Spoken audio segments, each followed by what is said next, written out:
Tinawag ni biggest scam in history Senador JV Ejercito ang malawakang anomalya sa flood control projects ng pamahalaan. Anya, naiintindihan niya ang galit ng tao dahil sa sobra-sobrang korupsyon na nangyayari. Ngunit para matapos at mapawi ang galit ng tao, kailangan anyang may managot dito.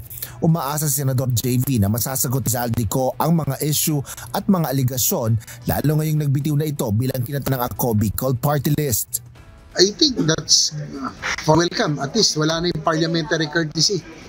We can already invite him and so that he will be able to answer all of these issues and allegations, no? But resignation does not mean that yung he will be exempt from accountability. So kailangan pa rin siyang managot dito at kailangan niya sagutin yung mga issues regarding the corruption, and the scams that rock the nation. Dismayado din si Ejercito na nasira ang parehong kapulungan ng Kongreso dahil sa modus sa flood control scam.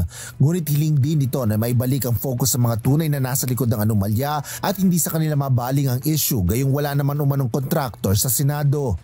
Ang sa akin, kailangan malaman natin yung modus nang malagyan natin in aid of legislation, hindi na maulit, malagyan natin ng safeguard. Nauna nang kinumpirma ni Senate Blue Ribbon Committee Chairperson Panfilo Lacson na iimbitahan nila si Zaldico sa susunod na pagdinig ng komite. Kung hindi ito dadalo sa pagdinig ay maglalabas ng sapina ang Senado laban sa dating kongresista.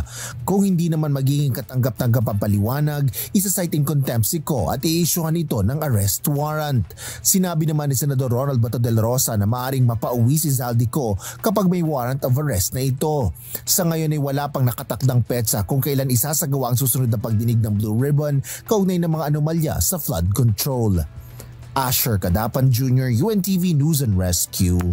Diyos ang aming sandigan, serbisyo publiko ang aming pinahahalagahan.